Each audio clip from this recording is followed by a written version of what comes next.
Meus amigos, hoje o Brasil tomou mais um choque de realidade internacional.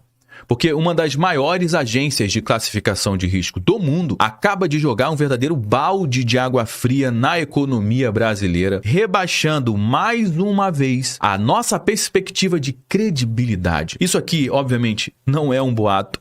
Não é uma opinião minha ou uma opinião política, ou sequer é a opinião de alguém do mercado brasileiro, daqui de dentro, falando sobre o governo, sobre a economia brasileira. Isso aqui é o mercado global dizendo em alto e bom som que perdeu de uma vez por todas a confiança no nosso país. Mas por que eles perderam a confiança no Brasil, hein? Será que é porque o clima do Brasil é ruim, hein? Será que é porque a gente tem muito furacão, tem muito terremoto? Obviamente que não, né? Ou será que é porque o Brasil está em guerra com alguma outra nação e isso pode gerar um ambiente caótico para os negócios e por isso que eles estão rebaixando a nossa credibilidade, hein? Também não é isso, meu amigo. A agência Moody's rebaixou a nota de crédito do Brasil porque o nosso problema é o governo Lula e isso está explícito nos documentos. Porque enquanto você, brasileiro, rala todos os dias para fechar as contas da sua casa, o governo Lula gasta sem freio, torra dinheiro com corrupção e empurra o trabalho que deveria estar sendo feito nesse momento, eles empurram esse trabalho para debaixo do tapete e faz de conta que está tudo sob controle. Só que lá fora, meu amigo, ninguém cai mais nessa conversa fiada. E o resultado é claro, cada vez que Brasília ignora a matemática e o bom senso, quem paga a conta é você, cidadão brasileiro, com mais juros, com juros altos, com custo de vida nas alturas, com a inflação corroendo o nosso poder de compra. E não adianta o Haddad vir na TV com um discursinho bonitinho, ensaiadinho, porque isso aqui não cola mais. A verdade é que quando uma agência como a Moody's coloca o Brasil no modo alerta, é porque já deu. Não tem truque de planilha que esconda rombo e não tem marketing que tape o buraco fiscal. E um rebaixamento como esse só piora a nossa vida, a vida do brasileiro. E a pergunta que fica é a seguinte: até quando a gente vai aceitar esse carimbo de país completamente desgovernado, hein? Até quando a gente vai empurrar esse problema que a gente está passando para a próxima geração pagar a conta, hein? Bom, eu vou trazer essas e outras informações. Fica comigo até o final, não saia no meio, porque o nosso conteúdo de hoje está simplesmente imperdível, porque a gente vai passar a limpo essa história de rebaixamento e como isso impacta diretamente no seu bolso. Mas antes de entrar a fundo, eu vou fazer como eu faço sempre. Vou pedir para você o seu like logo aqui no início. Você que já é um inscrito no nosso canal, conhece o nosso trabalho, sabe que a gente vai entregar um conteúdo show de bola, já deixou o like antes mesmo do vídeo começar, na verdade. Agora, se você caiu de paraquedas aqui no nosso canal, não conhece o nosso trabalho, não precisa dar like agora, segura a sua mão, mas acompanhe o conteúdo até o final. Se você perceber que em algum momento desse vídeo alguma coisa agregou valor para você, aí sim faz total sentido você deixar o seu like, aproveite para se inscrever aqui no nosso canal e ativar o sininho também. Muito bem, meus amigos, vamos seguir aqui com o giro das informações. Olha essa matéria que saiu aqui no caderno de economia da CNN e em vários outros portais de notícias. Moody's, a agência Moody's, piora a perspectiva do rating do Brasil. O que isso aqui significa? O que isso aqui é importante? Cara, o que é a agência Moody's? A agência Moody's é uma das maiores agências de classificação de economias dos países mundo afora. A gente sabe que no mundo inteiro tem investidores. Quem é que passa credibilidade para esses investidores internacionais? São justamente agências como essas da Moody's, que são especializadas em analisar o cenário econômico de um país, entender como é que está sendo a política monetária, a política econômica, a política fiscal daquele país, como é que está, se está saudável, se não está, se vale a pena investir, se investir vai tomar calote ou não, corre o risco de perder o seu dinheiro ou corre o risco de ter o seu dinheiro multiplicado quando é uma economia saudável. Então, para isso que existem essas agências e por isso que uma notícia como essa é extremamente negativa para a nossa economia. Por quê? Porque uma agência global está dizendo que não está interessante, esse rating, no caso, essa avaliação do Brasil não está interessante, porque estão dizendo que existe uma piora de perspectiva para o Brasil. E isso, obviamente, afasta os investidores, o que é péssimo para a nossa economia. Nós precisamos demais de que a iniciativa privada, os investidores, as pessoas, quem tem dinheiro, que investam no nosso país, tanto como os investidores nacionais, como os investidores internacionais, é melhor ainda. Porque esses investimentos são extremamente importantes para a geração de novos empregos, para fazer a economia girar, para fazer o dólar perder força, para fazer o nosso real valorizar, para melhorar a estrutura e o ambiente de negócio no nosso país. E quando uma agência fala para os investidores, olha, não tá legal aqui, tanto os investidores que já estão investindo no país, estão vendo uma perspectiva de pior no longo prazo, eles começam a tirar os seus investimentos aqui do Brasil, como também os investidores que poderiam estar alocando recurso e investimento aqui no Brasil, eles vão deixar de investir aqui e vão buscar outros países que valem mais a pena, que compensa mais essa balança, né, entre risco e retorno. Mas qual é o problema do Brasil, hein, Josué? O que a agência está enxergando com o problema do Brasil? O problema é o agro, o problema são as empresas, o problema é o clima do Brasil, o problema é a violência. Qual é o grande problema? Bom, o problema tem nome e sobrenome: Lula da Silva. A Moody's rebaixou nesta sexta-feira, dia 30 de maio de 2025, a perspectiva da nota de crédito do Brasil de positiva para estável, citando o aumento expressivo dos juros, a rigidez nas despesas e a dificuldade do governo em reduzir a dívida no curto prazo. A agência apontou que o cenário de endividamento do país se deteriorou, meu amigo. A Moody's é uma das principais agências de classificação de risco do mundo, ao lado da Standard & Poor's e da Fitch Ratings.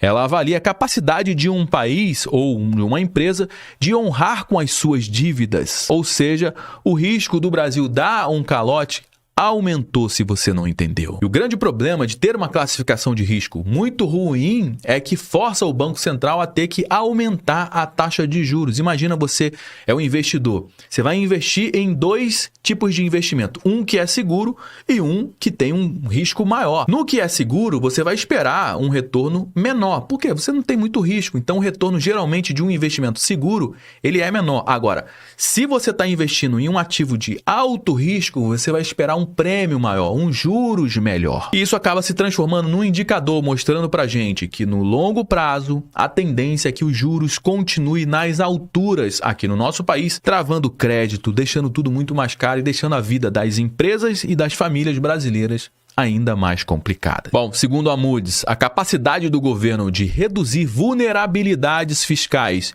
e de estabilizar o peso da dívida continua limitada, pois o governo não consegue resolver esse problema. Só para você ter uma ideia, olha só que número importante, ó. A agência estima que o pagamento de juros, só dos juros da nossa dívida, tudo que o governo arrecada, 21% vai para pagar somente os juros da dívida agora em 2025. Se a gente for comparar lá em 2023, o governo pagava cerca de 15%, saiu de 15% para 21% em mais ou menos 2 anos, pouquíssimo tempo. As reformas mais profundas seriam necessárias para aliviar boa parte da rigidez nos gastos e ampliar a capacidade do governo de reagir. E se nós temos um governo totalmente irresponsável, que não tem nenhum tipo de plano, que está tomando as rédeas da economia do país ali na mão, no cabresto, é mais do que justificável uma queda na credibilidade do país.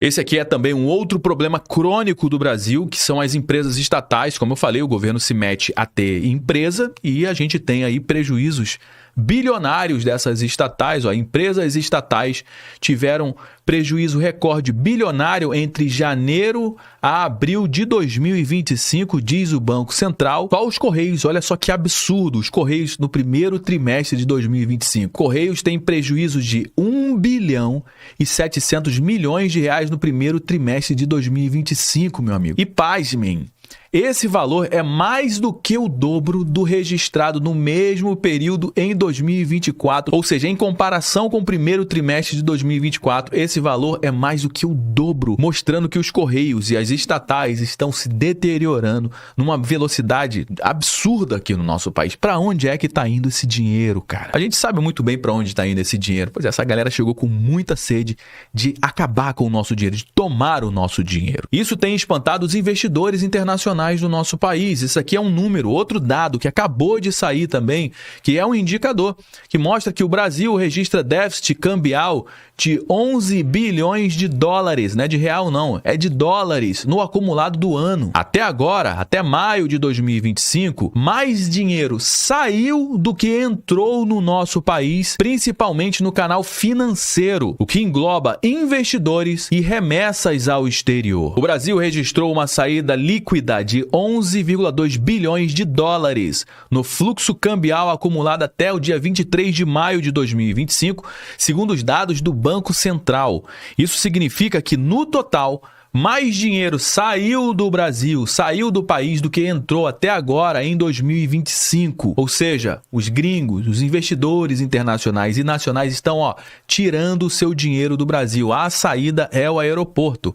Essa saída é concentrada principalmente no chamado canal financeiro, que inclui investidores diretos, compra e venda de ativos, remessas de lucro ao exterior e pagamentos de juros. Mas calma, meu amigo, calma, porque neste segmento, o Brasil perdeu quase 30 bilhões de dólares até agora. Na última semana analisada, de 19 a 23 de maio, a saída líquida já tinha ultrapassado 1 bilhão de dólares em 4 dias. Ou seja, se a Moody's está rebaixando a nota de crédito do Brasil, é porque os investidores já estão tirando há muito tempo seu dinheiro aqui do nosso país. A Moody's foi só um termômetro, só mostrou que esse sinal de alerta já está ligado há muito tempo. Além disso, fatores internos no Brasil, como dúvidas sobre a situação fiscal do país e a falta de avanços em reformas estruturais, coisa que a gente já tem falado aqui há muito tempo no nosso canal, também desanimam os investidores estrangeiros. Essa combinação de incertezas acaba afastando o quê? Os recursos financeiros que poderiam entrar no nosso país, que poderiam ser utilizados para abrir mais empresas, para gerar mais empregos, aumentar o salário das famílias, para aquecer a nossa economia, para ter consumo de produtos, de serviços. Só que isso não acontece e a cada dia que passa, o nosso país depende cada vez mais do governo e a população depende cada vez mais das migalhas do governo para sobreviver. E isso daqui acende todos os sinais de alertas, meu amigo. Mas calma, que eu sei que você vai falar, Josué, mas o Brasil está crescendo. O PIB brasileiro acabou crescendo 1,4% agora no primeiro trimestre de 2025. É algo muito positivo. A gente tem que colocar nesse PIB aqui, teve um aumento no gasto público e o gasto público também força o crescimento do PIB. Então isso aqui é algo muito importante. Mas também tem uma outra coisa importante que está acontecendo, que o PIB não subiu segundo o esperado e que tem uma dependência do agronegócio, que a gente teve uma safra recorde. Por isso que nessa matéria que saiu aqui na BBC News Brasil, mostra que o PIB sobe 1,4% no primeiro trimestre de 2025 e porque os analistas veem a desaceleração da economia à frente. Então vamos entender qual é o grande problema. A economia brasileira cresceu 1,4% no primeiro trimestre de 2025 em relação ao trimestre anterior, ou seja, ao quarto trimestre de 2024, que foi um trimestre muito ruim. Então, qualquer esforcinho, o Brasil já conseguiria, ultrapassar esse quarto trimestre de 2024. O resultado foi ligeiramente abaixo do esperado pelos analistas, que mostrou uma forte alta de 12,2% na agropecuária, que garantiu o bom desempenho da economia no começo do ano, graças à safra recorde de grãos, com destaque para soja e para o milho. O ponto de atenção aqui são os serviços, que cresceram ali 0,3%, ou seja, ficou praticamente na mesma, mas cresceu 0,3%. E aqui o ponto negativo é a indústria, que recuou 0,1%. Ou seja, o Brasil vive numa agrodependência. Só existe algum tipo de notícia positiva porque o agro malvadão está segurando as pontas, meu amigo. Pois é, um agro que a turma da esquerda tanto odeia. Por isso, meus amigos, depois de todas essas informações, isso aqui mostra pra gente que o rebaixamento da agência Moody's da economia brasileira não é perseguição política, não é um acidente, não foi uma injustiça. Foi apenas mais um reflexo, mais uma vez, a credibilidade do Brasil continua sangrando o mundo afora. Bom, meus amigos, já trouxe algumas informações aqui no nosso conteúdo de hoje. Todo mundo já sabe que o nosso bate-papo não finaliza quando o vídeo acaba. Na realidade, eu só dei o start, eu só trouxe algumas informações. A gente vai dar prosseguimento, como sempre, aqui no campo dos comentários. Deixa a sua mensagem, eu quero saber o que você acha disso tudo, meu amigo. Na sua opinião, como é que anda a credibilidade do governo Lula, hein? Deixa aqui nos comentários que eu quero saber a sua opinião e é importante demais aqui para dar corpo também para a nossa conversa. Também é extremamente importante você compartilhar esse conteúdo com outras pessoas, afinal de contas, tudo que a gente trouxe aqui você não vai ver sendo divulgado amplamente na grande mídia, você pode ter certeza disso. Então faz o seguinte, compartilha esse conteúdo com uma pessoa que você conheça ou com um grupo que você participa no WhatsApp, assim você me ajuda a propagar essa mensagem para cada vez mais pessoas. Se você gostou do nosso conteúdo, deixe seu like, se inscreva aqui no nosso canal também. Eu me chamo Josué Aragão, um grande abraço, a gente se vê agora, no nosso próximo conteúdo.